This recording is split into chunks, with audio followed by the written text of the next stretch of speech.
And we are live. Did I misspell this, y'all? Menendez. How you spell Menendez? Mene. Menendez. Menendez.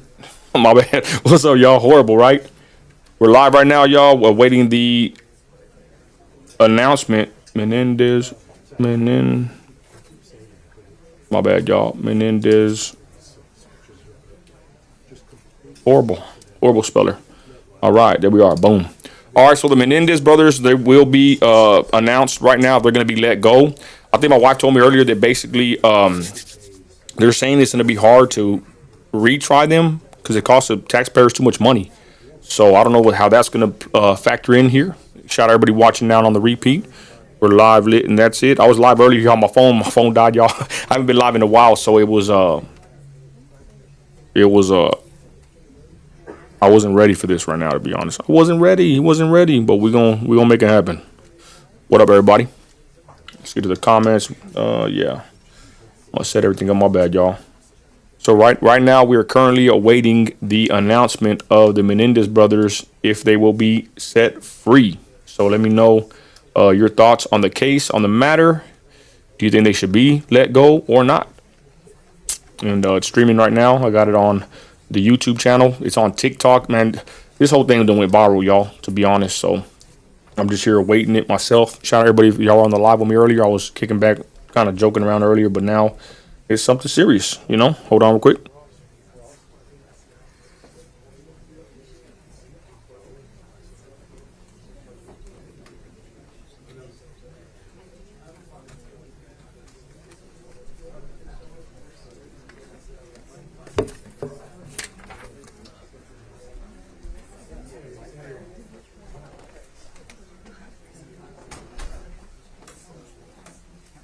Yeah, the banks have to wait. That's what my wife said. My wife said, "Can you just do it tomorrow?" I'm like, "Well, I don't know if I got to do a wire. I don't know if you got a cutoff time, but I'm not really in the crunch, you know. But I wanted to handle that today.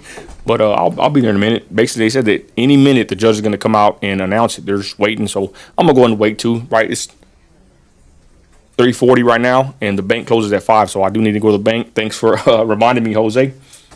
What up, everybody? Free them, hella school. She's up for you got.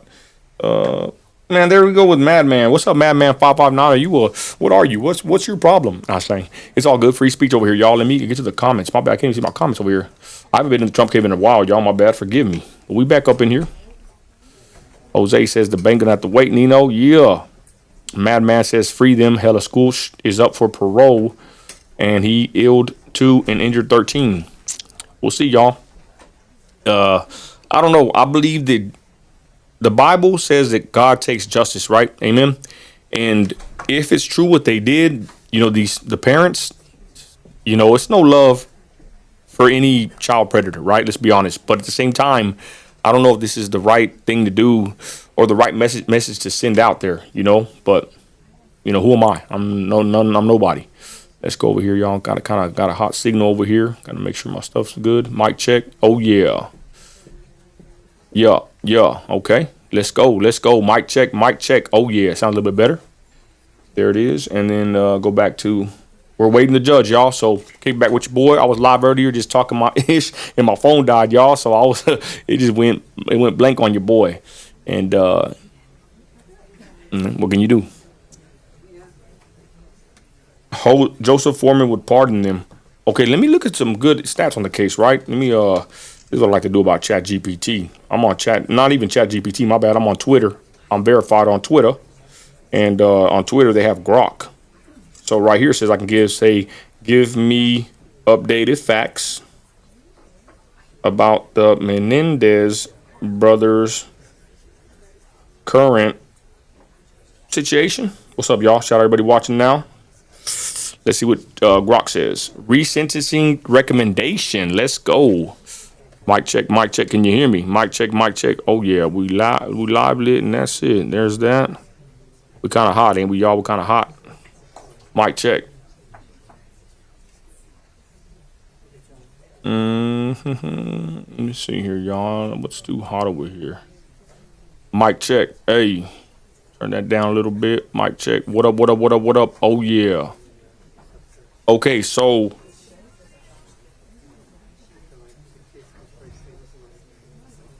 We're currently waiting, y'all. So y'all just bear with your boy. Bear with your boy. Hey, mic check. Yeah. So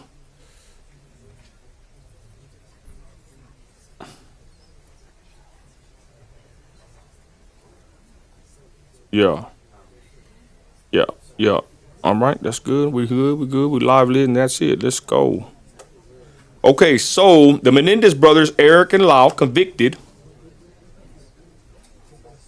in 1989 for the deletion of their parents, should I say, are currently in the spotlight due to recent developments which may affect their sentencing. Weren't they already sentenced? Los Angeles District Attorney. Hold on, y'all. I do not like how this sounds. This is just too loud. Yeah, yeah, yeah, yeah. Mic check. Let's go. Hey. Okay. Mic check. Los Angeles District Attorney George Gascon has recommended that Eric. My bad, y'all. I'm horrible. I'm horrible. I'm horrible. Have recommended that Eric and Lau Menendez be resentenced, providing them with the possibility for freedom after 34 years in prison. This recommendation comes in light of a reassessment of their case, focusing on new evidence related to the SA abuse they claim to have endured from their father, which was a significant part of their defense during the trials. I heard on the second trial they didn't let them introduce that into the evidence. I don't know. New evidence and public sentiment. And I said this on my live earlier, y'all. This is what happens, and this is the power of social media, right? And TikTok of all places. They can get you free on a case such as this. And these guys, I'm going to be honest. What are my thoughts? They're probably going to get off. Yeah, they're probably going to get off on this one, y'all, to be completely honest. That's how it is. The emergence of new evidence, including allegations from Roy Roselio, a former member of the boy band Menudo, about being SA'd by Jose Menendez, has fueled public and legal interest in revisiting the brothers' claims of abuse. This evidence supports the brothers' claims, potentially casting their actions in a different light, possibly as manslaughter rather than first-degree deletion due to the extreme circumstances of abuse. Whoa.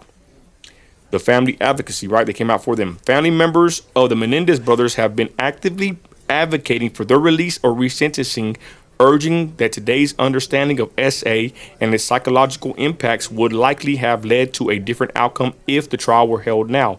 I believe so. They've held press conferences and engaged in public campaigns to influence the DA's decision. Yeah, they're gonna get let free. I know they are. Documentary and media influence. I said this on my last live, y'all. The release of a Netflix documentary, The Menendez Brothers, and other media content like Monsters, the Lau and Eric Menendez story, have reignited public interest and possibly influenced public opinion, yes it has, towards seeing the brothers more as victims of abuse rather than cold-blooded illas. Legal perspective. Despite the push for resentencing, legal challenges remain significant. Overturning such well-established convictions is rare. Wow. Rare. And while there's a movement towards acknowledging the influence of abuse, the brothers' lavish spending post-deletion complicates the narrative of acting solely on self-defense or under duress. They started spending thousands, hundreds of thousands of dollars after their parents were deleted, and that actually was cause for alarm, and it didn't help their case, y'all. It made them look, worse, to be honest. From posts on X and various news sources, there's this mixed sentiment. Some advocate for the brothers' release or resentencing, emphasizing the context of abuse, while others remain skeptical, pointing to their spending spree after the deletion as evidence against them acting purely out of fear for their lives.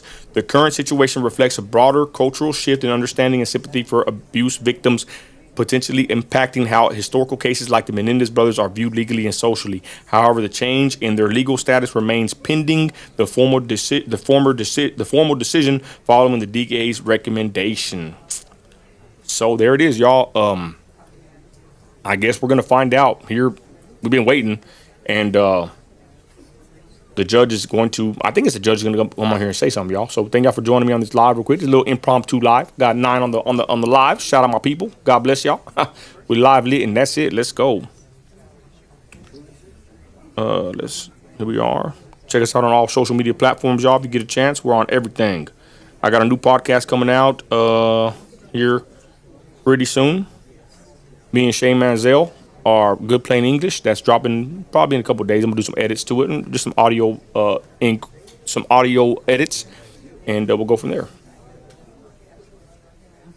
Yeah, it's a packed court or packed whatever room, right? Yeah, I ain't been in the studio in a while, y'all. I actually took a little break, right? Basically, what it was, a well-needed break. I ain't gonna lie, y'all. Making content, it's something else to be honest. It's a task. Hold on.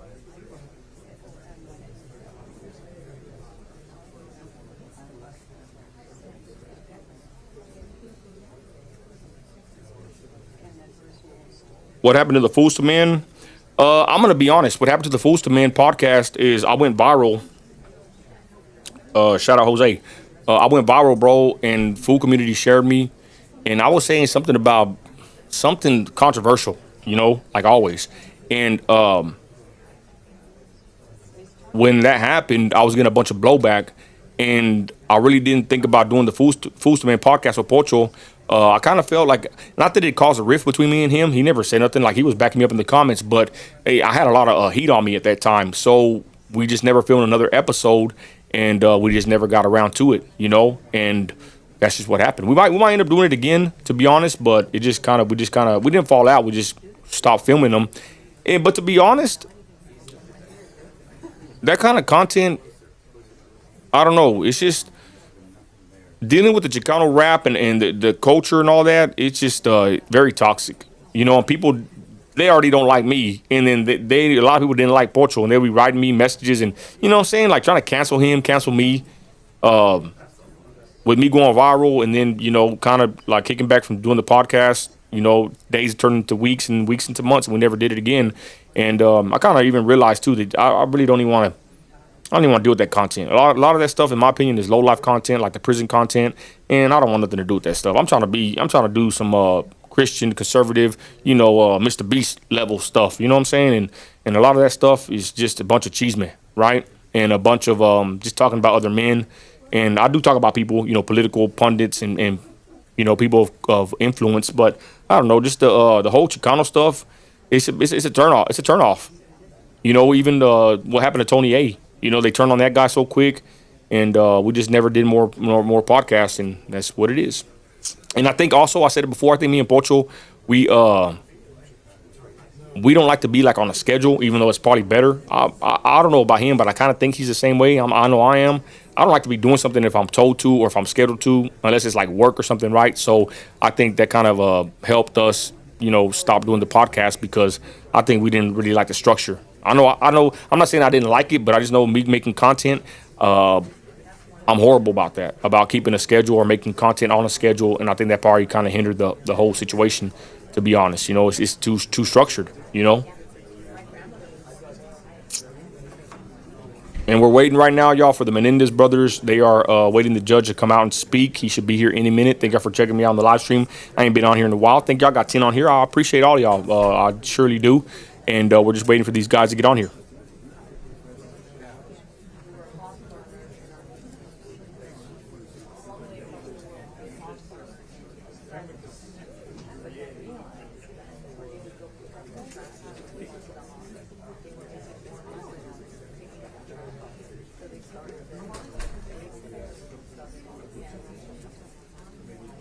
Jose, I like seeing two sides to a topic. Yeah, and you know what? That's the thing about me and Porcho. We did good because he's not a Trump supporter, and I am. So, I'm gonna probably holler at him. We'll probably start doing the show again because it's good to have differing views. I'm doing a podcast right now, the Good Plain English podcast, and I'm gonna be honest, it's a good podcast. Shane Mazel speaks very well. He's a great guy, but we agree with mostly everything. And I'm not saying that's bad, but to a certain degree, you do want differing views on podcasts, but that's the one for the Trumpers and the Christians.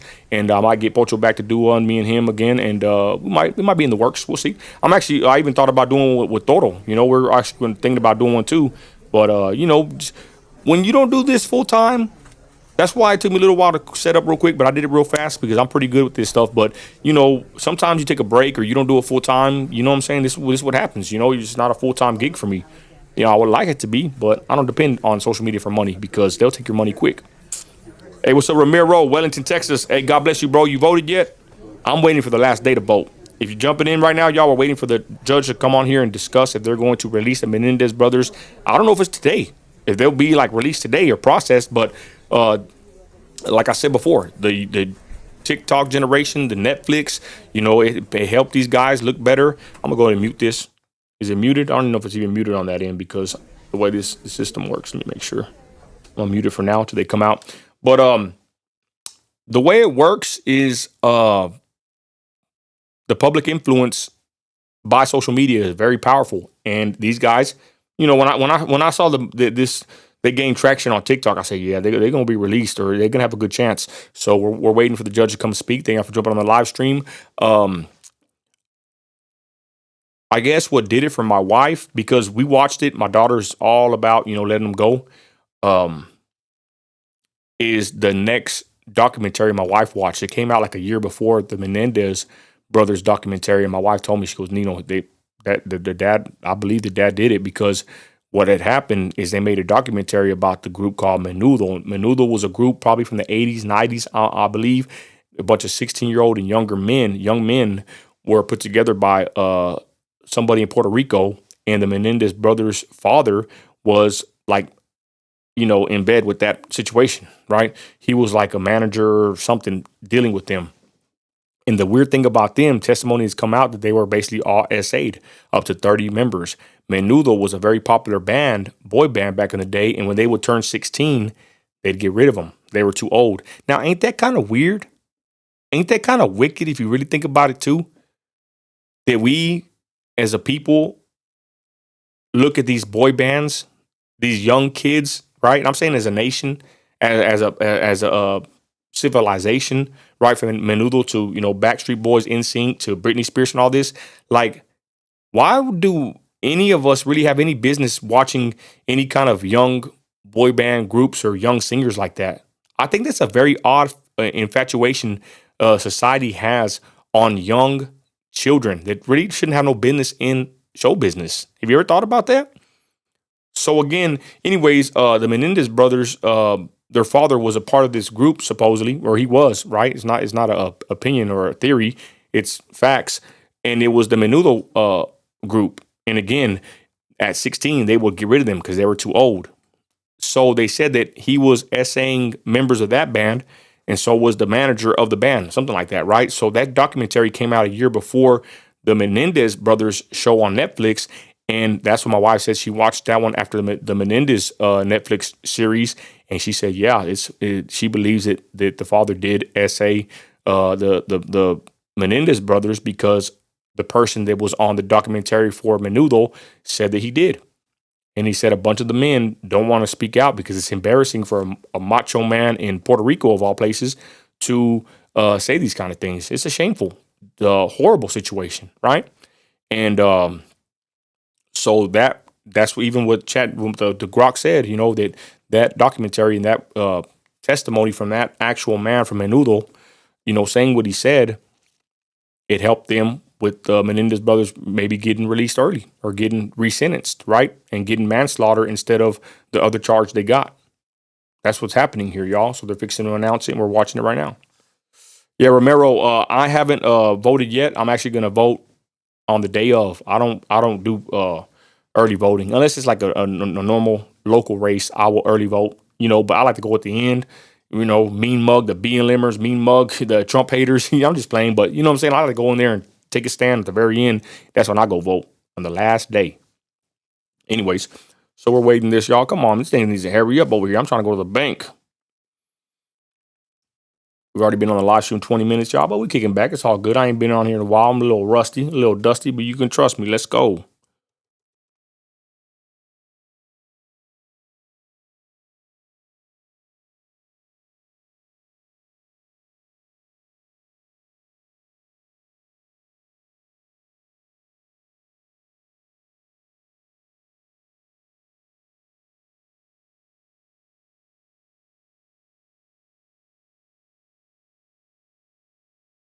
All right, let's see if there's anything over here. I'm put the audio back. I shared it to my Facebook page.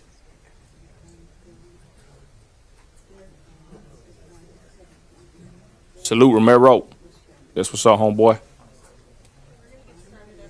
Oh, they're going to get started. Here we go.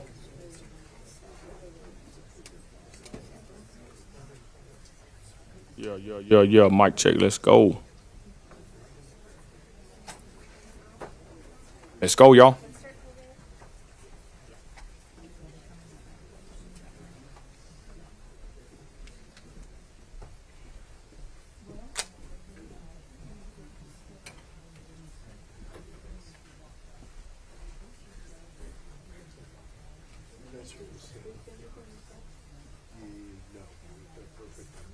And Maria, if you could stand here and then we'll can stand next to you. And then our family, you can just kind of bunch in. The closer the better for the cameras. We can have, if we have some family members stand on this side as well. That would be great. And just the closer the better.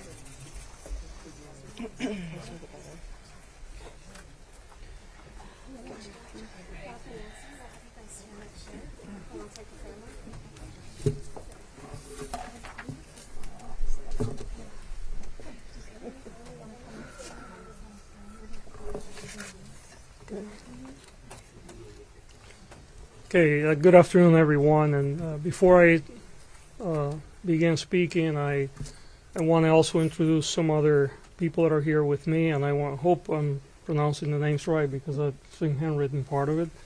But I have Ana Maria Barat, Jose Menendez, Jose Menendez, and niece Karen Vandermolen, and Kitty's niece. They're all here with us.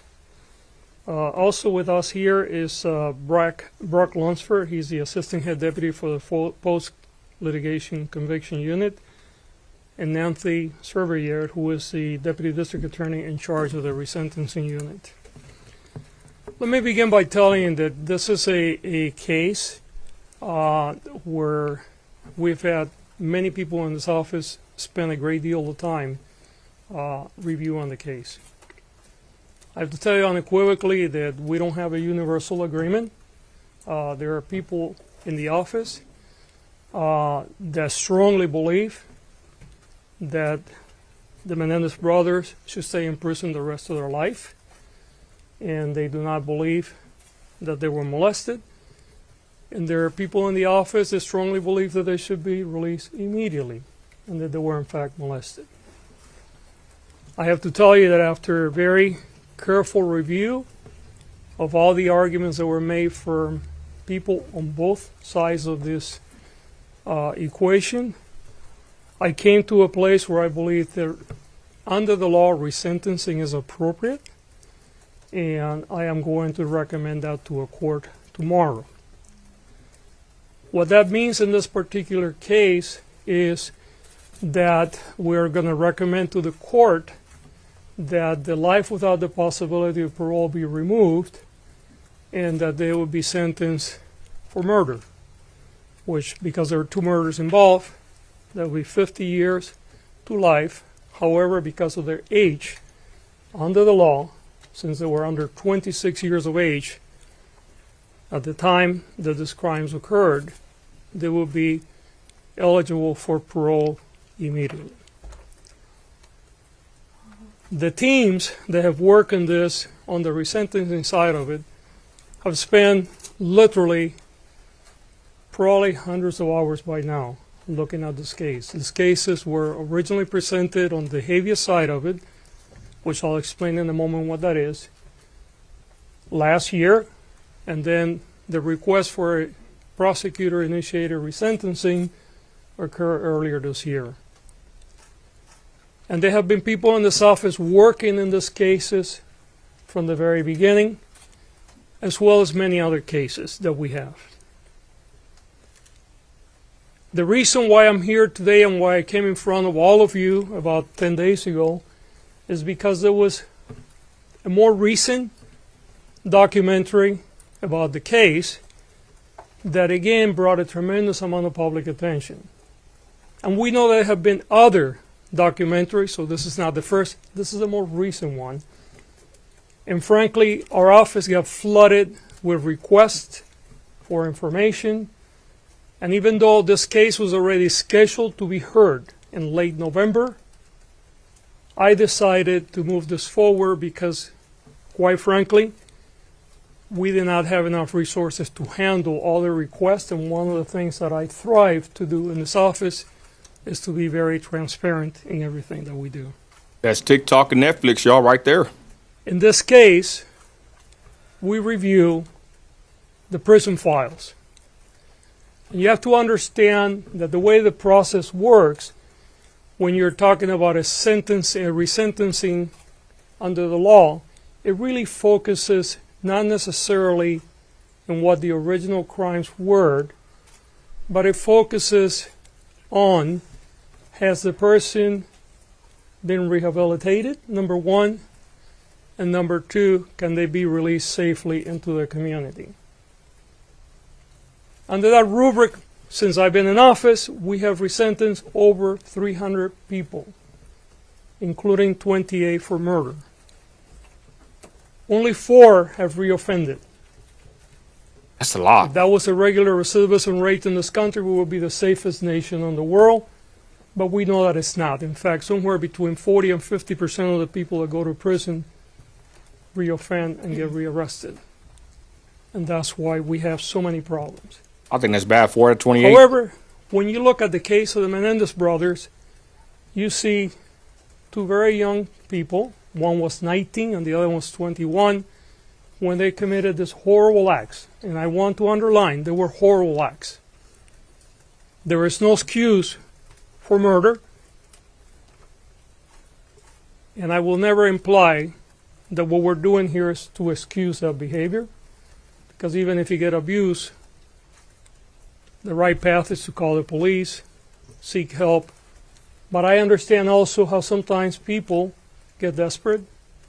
We often see women, for instance, that have been battered for years, and sometimes they will murder their abuser out of desperation.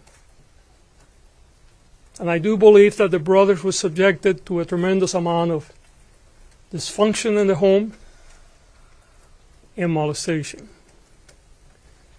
But they went to prison for life without the possibility of parole, which meant that certainly under the law at that time, they had no hopes of ever getting out. They could have done what many other people do, which is basically said, you know what, I'm here for the rest of my life, so I'm going to do whatever. I'm going to misbehave, I'm going to join gangs, I'm going to live the life of the prison. But they never did that. To the contrary, even though they didn't think that they would ever be let free, they engaged in a different journey. A journey of redemption and a journey of rehabilitation. And often the people that begin their journey of rehabilitation and redemption in prison is often very internal. And what they do, and one of our lawyers pointed out this today, is usually the path is people try to further their education, do things for self-improvement, which the brothers have done, by the way. But it's more unique or less usual, I guess, when people not only do that, but they also begin to engage in ways to make life for others better. And in this case, the brothers have been doing so for a very long time, creating groups to deal with how to address untreated trauma, creating groups to deal with other inmates that have physical disabilities and may be treated differently. Even in one case, Lyle negotiating for other inmates as to the conditions that they live under during prison. And all this was done by 2 young people, now they're not as young, that had no hopes of ever getting out of prison. They have been in prison for nearly 35 years. I believe that they have paid their debt to society, and the system provides a vehicle for their case to be reviewed by a parole board, and if the parole concurs with my assessment, and it will be their decision, they will be released accordingly. I must underline, however, this case will be filed in court tomorrow. The final decision will be made by the judge. Court has to agree with my conclusion that they deserve to be resentenced. It is very possible that there may be members of this office that will be present in court opposing the resentencing. And they have a right to do so. And we encourage those that disagree with us to speak, and the court is the appropriate place to do it. We certainly feel we're very sure not only that the brothers have rehabilitated and that they will be safe to be reintegrated in our society, but that they have paid their dues, not only for the crimes that they committed, but because of all the other things they have done to improve the life of so many others. So, again, we will be filing for resentencing tomorrow. We're seeking that they would be sentenced to life with the possibility of parole, as opposed to life without the possibility of parole, which is they currently have. That means that they would have 50 years to life because there were 2 murders. But because of the age upon which they were convicted, under 26, under current law, that means they're eligible for youthful parole. I think there is also important to have some introspection today, because I think that often, for cultural reasons, we don't believe victims of sexual assault, whether they're women or whether they're men. We saw in our first trial, which, by the way, they were tried twice. The first trial hung, meaning the jury could not come to a conclusion, and in fact about half of the jury wanted to convict them of manslaughter, which, if that were have been the case, they would have been off prison a long time ago. And then there was a second trial, and then they were convicted of murder with special circumstances, which led to the life without the possibility of parole. But it's salient to understand that our own implicit and sometimes explicit bias around sexual abuse and sexual assaults often leads us to severe injustices in our community. And I want to speak to those that are victims of sexual assault now, whether you're a man or a woman. Know that we're here for you. If you're a victim of sexual assault in this community, and by that we're talking about LA County, not just LA City, you can come for help. Whether you're prepared to prosecute or not, we will be here for you. We have services for you. And if you're prepared to move forward with the prosecution, we will evaluate it as we do any other case. And if we believe that the evidence is there to present a credible case in front of a jury that can be proven beyond a reasonable doubt, we will proceed accordingly. You do not have to suffer alone. You don't have to keep it to yourself. And help is here unconditionally. I'm going to say a few words in Spanish because I know there's tremendous amount of interest from the Spanish media, and I know that there are going to be other speakers today, and then we're going to open it up for questions. Primero que nada, quiero dar las gracias a todos por estar aquí hoy.